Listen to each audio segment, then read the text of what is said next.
Chapter 1. The Boy at the Church Gate.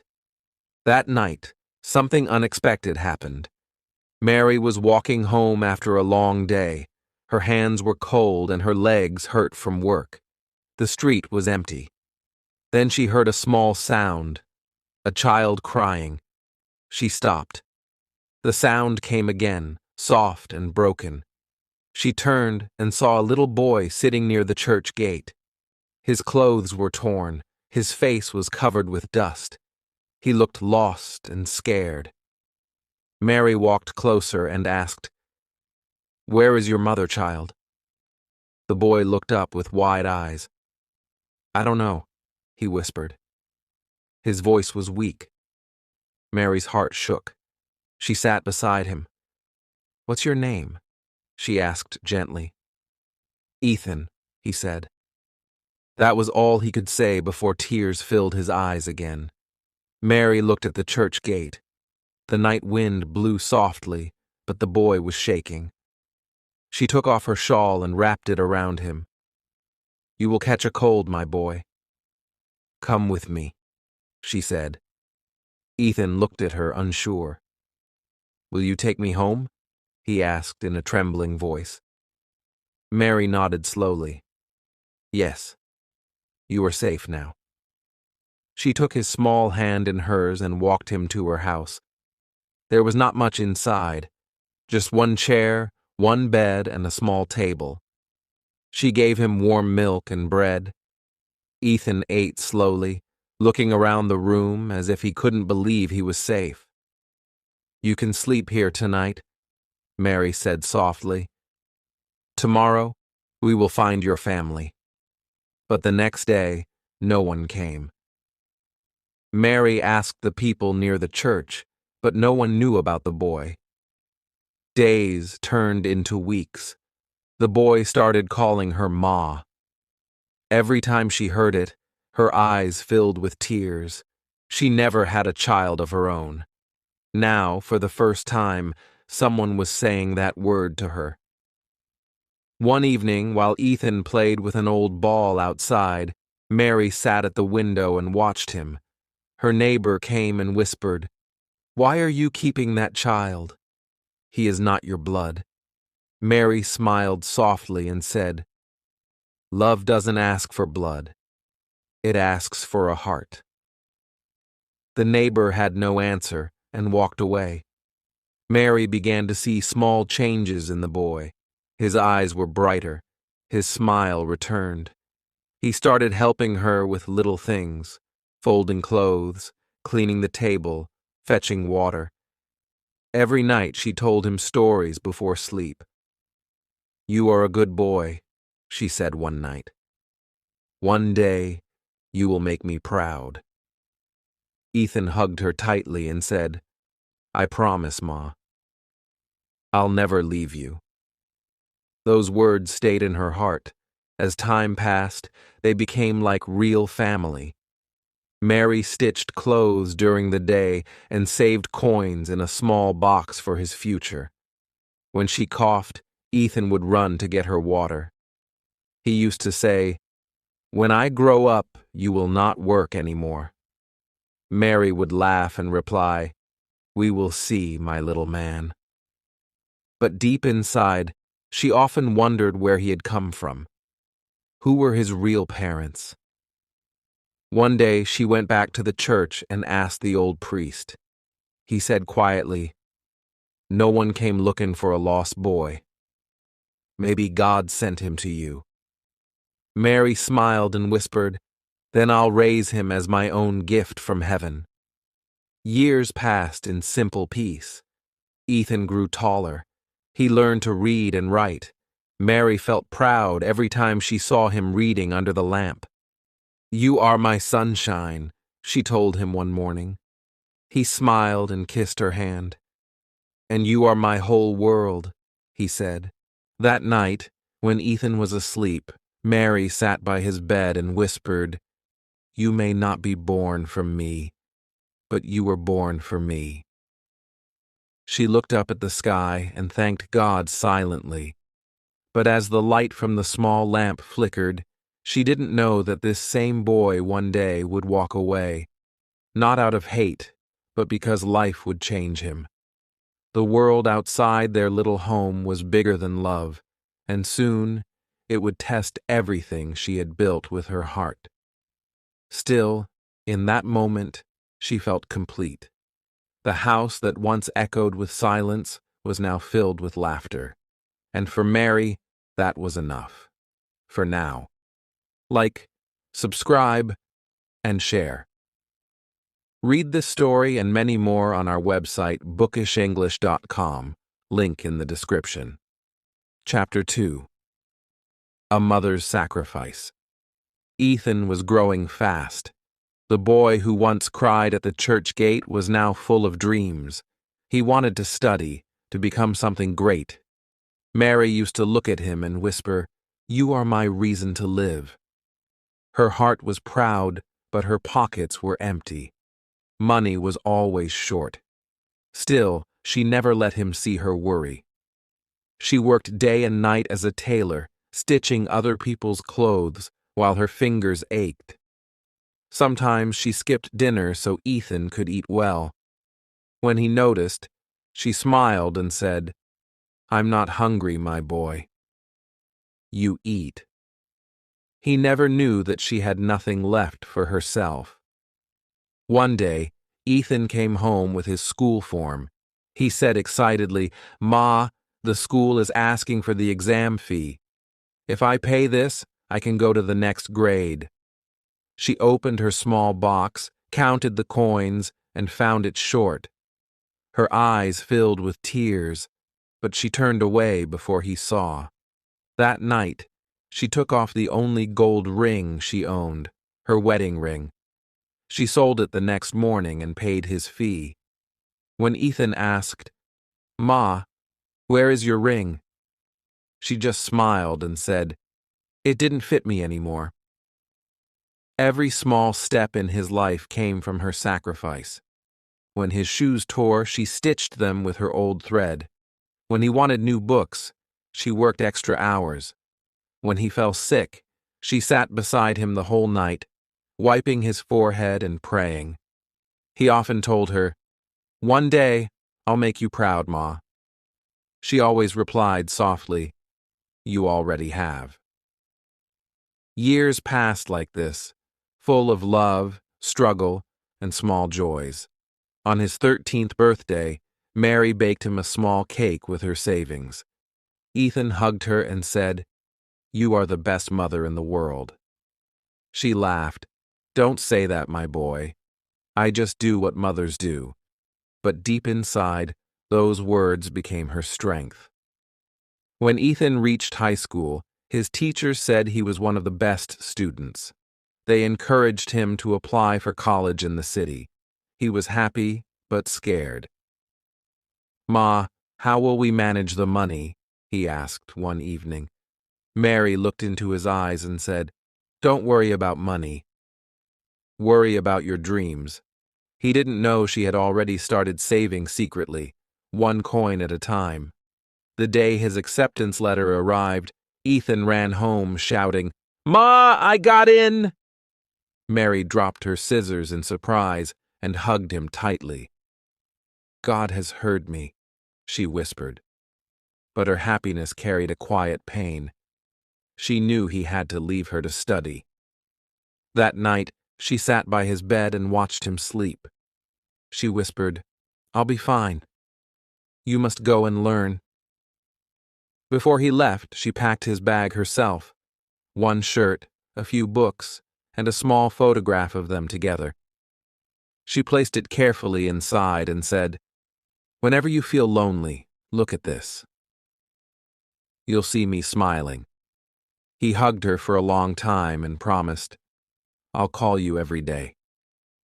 Mary nodded, trying not to cry.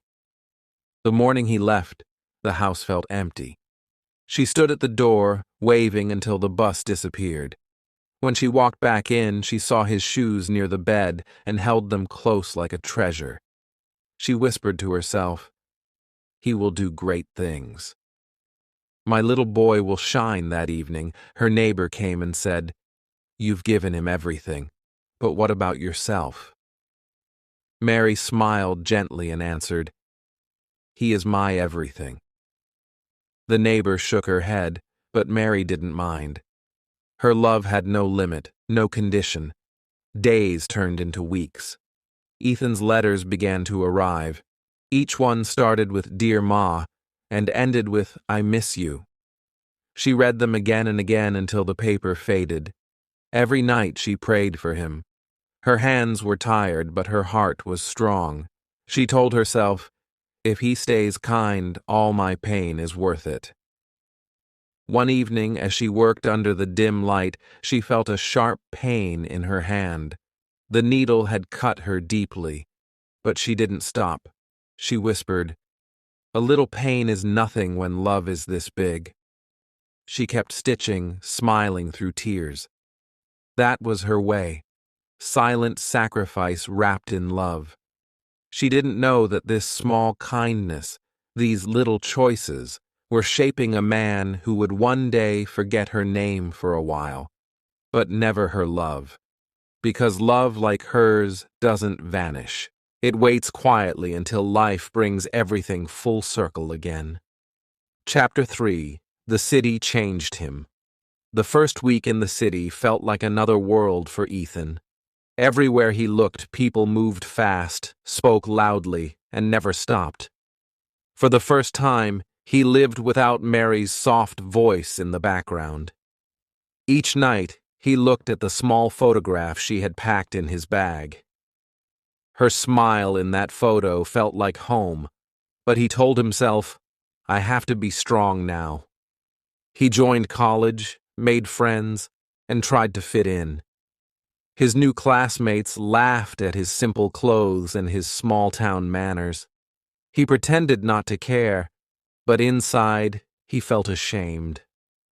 When one of them said, You look like you've never seen the city before, he forced a smile and answered, Maybe I haven't. That night he wrote a letter to Mary but didn't post it. He thought she wouldn't understand this new life. A month later, he met Anna.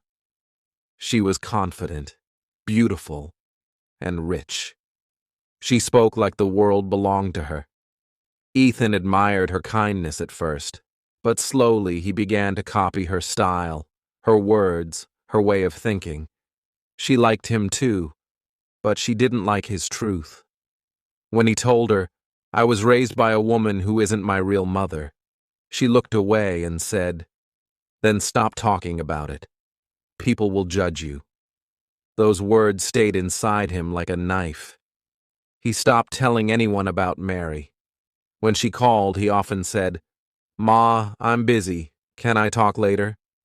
And sometimes didn't call back at all. Mary didn't complain. She only said, I'm happy you are working hard. He would hang up quickly, promising, I'll visit soon. But soon never came. Anna pushed him to change more. She said, You have talent, but you need a new image. He bought new clothes, learned expensive habits, and spent money he didn't have. One night, while they sat in a cafe, Anna asked, What will your parents think about us? Ethan stayed quiet for a moment, then whispered, I don't really have parents. It was the first time he erased Mary from his story. When he reached home, he couldn't sleep. He kept hearing Mary's laugh in his mind and her old words, Don't forget where you came from. He turned the photo on his desk face down. Weeks turned into months. He got a part-time job at an office and started earning a little. Mary sent him letters filled with love and simple stories. He read them quickly, but didn't reply. He told himself he would answer later, but he never did. Her letters slowly stopped coming. He didn't even notice the silence at first. Anna's family invited him for dinner.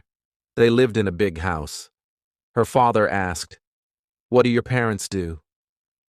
Ethan smiled politely and said, They passed away long ago. Anna looked pleased. That lie hurt more than he expected. After dinner, he went to the park and sat alone for hours.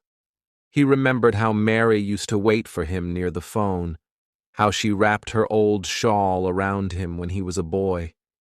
He whispered to himself, "I'll call her tomorrow."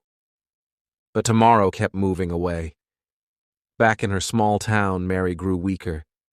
She still wrote his name in her diary every night. "Ethan will come home soon," she told her neighbor. She never doubted him. Her love stayed strong, even when hope began to fade for others. 2 years later, Ethan got a promotion and a better salary. He felt proud again, but happiness didn't last. The higher he climbed, the lonelier he felt. He had friends, money, and Anna by his side, yet nothing filled the space inside him. One evening, while cleaning his desk, he found the same small photograph of Mary. He looked at her face for a long time. For the first time in years, he whispered, "Do you still wait for me?" He almost called her that night, but Anna walked in and said, "Come on, we're going to a party." He put the phone down.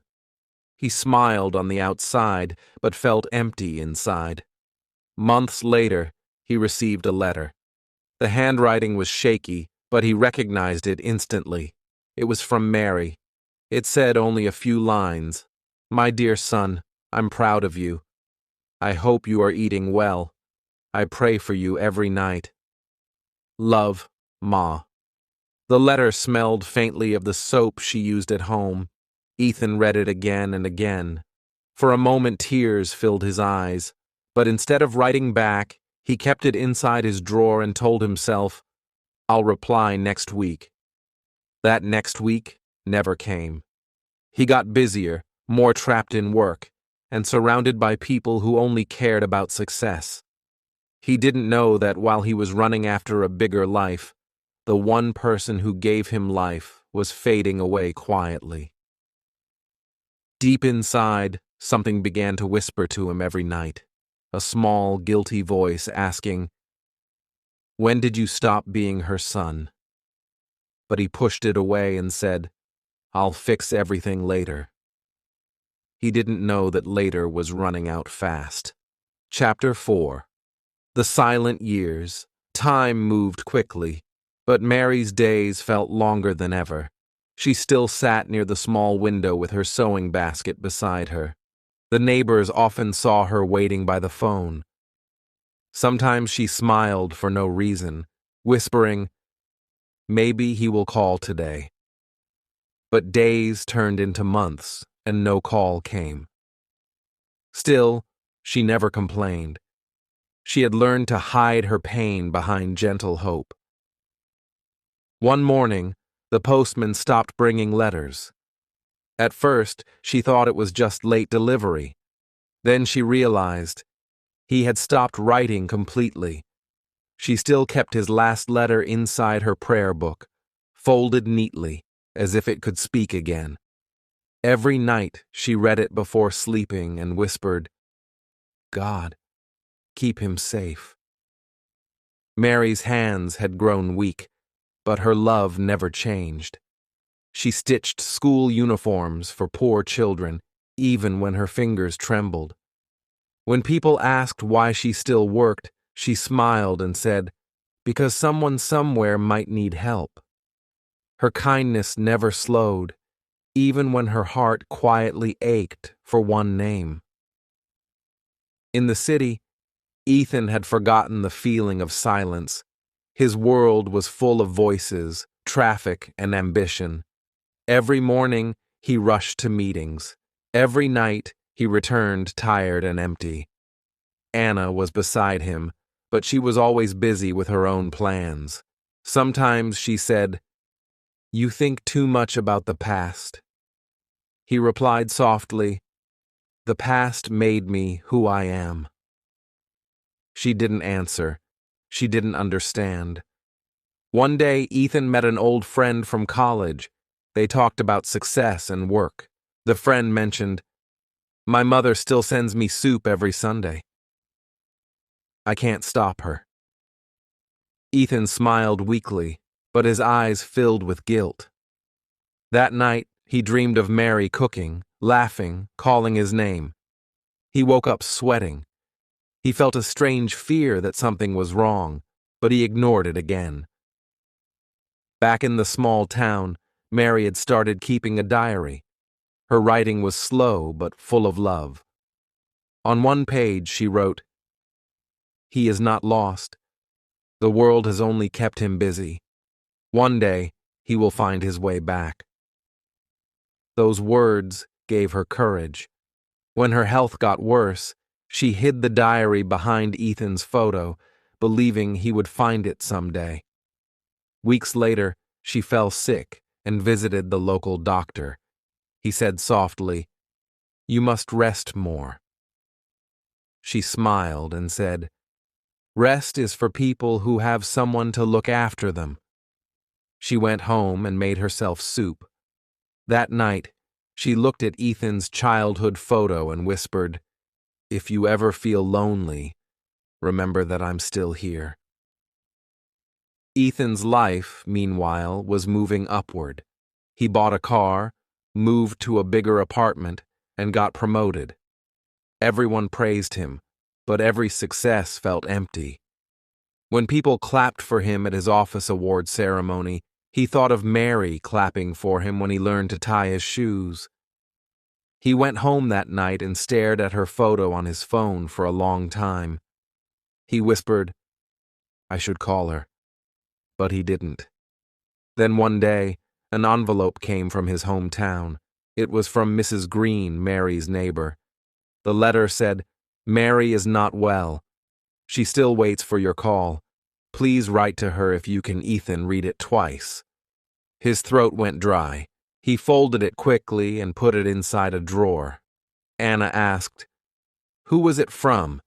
He said, "No one important." That lie broke something inside him, though he didn't realize it yet.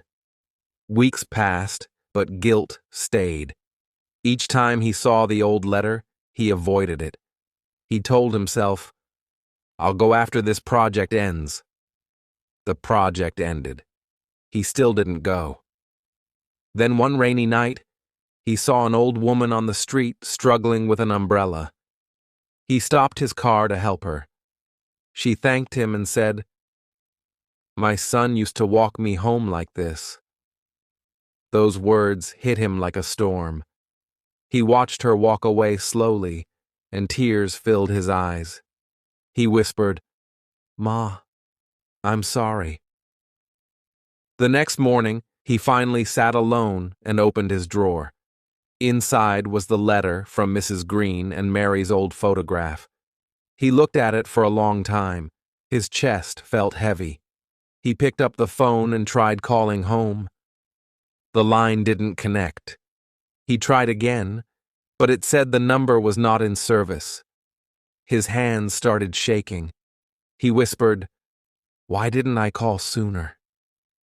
For the first time in years, he packed a bag without planning anything.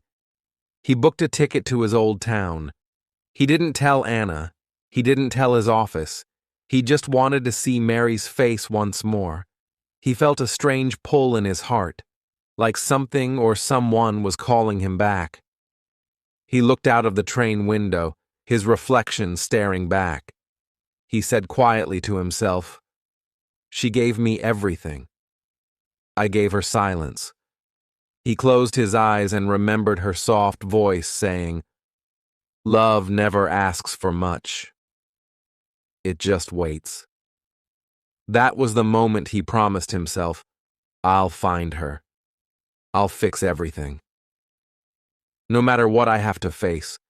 He didn't know yet that destiny was already preparing a message for him, a message that would arrive before he reached her door, a message that would change everything he believed about love, forgiveness, and time. Chapter 5. The Call That Changed Everything. Ethan sat in the train, his head resting against the window.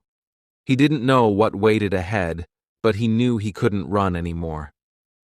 Guilt had followed him for too long. Every mile felt heavier. His mind was full of her voice, the way she used to say, "Eat well, my boy," or "Don't stay out too late." He whispered, "Please be fine, Ma. Please wait for me." When the train reached the station, his phone buzzed. It was a call from an unknown number. He almost ignored it, but something inside told him to answer. "Hello?" he said softly. A woman's faint voice came through. "Ethan, come home." Then the line went silent. He froze. The voice sounded like Mary's, but weaker, distant, almost from another world. He tried calling back, but the number didn't exist. His hands trembled. He felt cold, but not from the weather, from fear. He got off the train and took a taxi straight to his hometown. His heart beat fast, but his mind stayed quiet. Every turn of the road brought back memories. Mary laughing, teaching him how to tie his shoes, hugging him when he failed a test. He closed his eyes and said, "I should have never left you alone." At last, he reached the old neighborhood. Everything looked smaller now. He ran to the house. The door was half open. He stepped inside, calling, "Ma?" No answer. The room was quiet. On the table there was a bowl of soup covered with a cloth, still warm. His heart stopped for a moment. He whispered, "Did she make this for me?" He looked around and saw a letter on the chair. It was from Mrs. Green, Mary's neighbor. It said, "Ethan, she has been sick for weeks. She kept saying you would come. If you find this, go to the hospital." Ethan's eyes filled with tears. He ran out immediately. When he reached the hospital, the nurse at the desk looked up. "You're her son?" she asked softly. He nodded, unable to speak. She said, "She's been waiting for you." He ran to her room. Mary was lying on the bed, her body thin and weak, her hair whiter than before. But when she saw him, her eyes shone. "Ethan," she whispered, smiling through tears. He fell to his knees beside her. "I'm sorry, Ma," he cried. "I left you alone." "I broke every promise." She touched his face with her trembling hand and said, "You didn't break my heart, son. You just forgot the way home, and now you found it again." He couldn't stop crying. He held her hand tightly. "I should have come earlier," he said. She smiled faintly. "God decides the time, not us. You're here now. That's enough." For the next few days, he stayed by her side. He fed her, told her stories, and made her laugh. She called him "my sunshine" again, just like before. Every time he looked at her, he felt both joy and pain. Joy because he was with her again, and pain because he knew time was slipping away. One evening she said, "I have something for you." She asked him to open the drawer near her bed. Inside was a small book, her diary.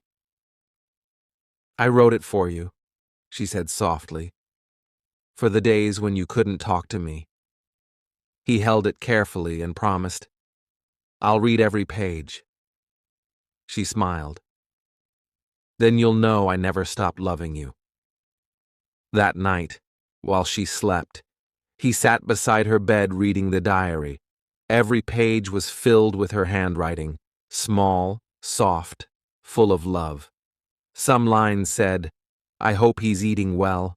Some said, "Maybe he'll call tomorrow." And one page read, "If he ever returns, I'll forget all the silence." Ethan closed the diary and whispered, "You waited so long. I don't deserve you." He kissed her hand gently. She opened her eyes and said, "Don't cry. Love isn't about what we lose. It's about what we still can give. The next morning, her health got worse. The doctor told him, she needs rest. Stay close. Ethan never left her room. He sat beside her, holding her hand, whispering stories from his life, the ones he never shared before. She listened quietly, smiling as if she could see his whole journey through his words. Late that night, when the nurse came in, Mary whispered something. The nurse nodded and left the room. A few minutes later, she returned with an envelope. Mary handed it to Ethan. "This is for you," she said softly. He opened it. Inside was an old photo, the two of them from his childhood, and a small note that read, "If one day I can't speak, just look at this and know I'm still proud of you." Ethan pressed the photo to his heart. "You saved me," he said, "even when I didn't deserve saving." She smiled faintly and said, "That's what mothers do." He sat with her until morning, whispering prayers, and when she fell asleep again, he promised, "You'll never be alone again, Ma. I'll build a life that carries your name outside." The first light of dawn touched the sky. Ethan looked at it and whispered, "This time I won't waste the chance you gave me." Chapter 6. The House That Waited. Mary came home after weeks in the hospital. She was weaker, but her smile had not changed. Ethan helped her walk to the bed. He said softly, "Everything will be fine now, Ma." She touched his cheek and whispered, "It already is. You came back." He began taking care of her like she once cared for him. He cooked, cleaned, and read her favorite stories aloud. Sometimes she laughed at small jokes and said, "You sound just like the boy I used to know." He replied, "That boy finally grew up." One afternoon, while folding her clothes, Ethan found a small envelope hidden in her drawer. Inside was an old photo of him as a child and a note that said, "He is my greatest blessing." He held it for a long time and whispered, "You are mine." Mary was getting better every day, but she still tired easily. To make her happy, Ethan planned small surprises. He brought her old friends to visit. He helped children from the town learn basic lessons at home. Mary watched him teaching and said with pride, "You finally became the man I prayed for." One evening, while she rested, a knock came at the door. It was Anna. Ethan looked shocked. She said quietly, "I wanted to say sorry." She gave him a folded paper. "My father kept this. It belongs to you." Ethan opened it and saw the truth.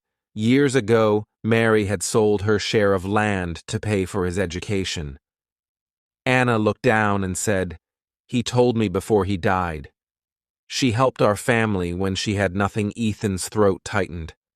He walked to Mary's room and showed her the paper.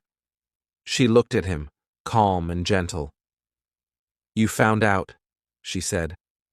"I never wanted you to feel guilty." He said, "You gave up everything for me, Ma. How can I ever repay you?" She smiled. "By loving people who need it. That's how love returns home." That night, Ethan sat beside her and told her his plan. "I want to open a place for children who have no parents. I'll call it Mary's Light. It will be your gift to the world." Mary's eyes filled with tears.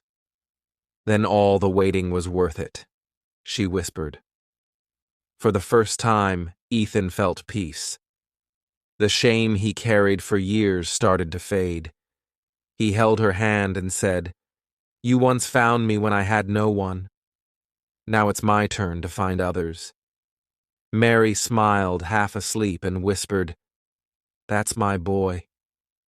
The house that once waited for his return now echoed with laughter again.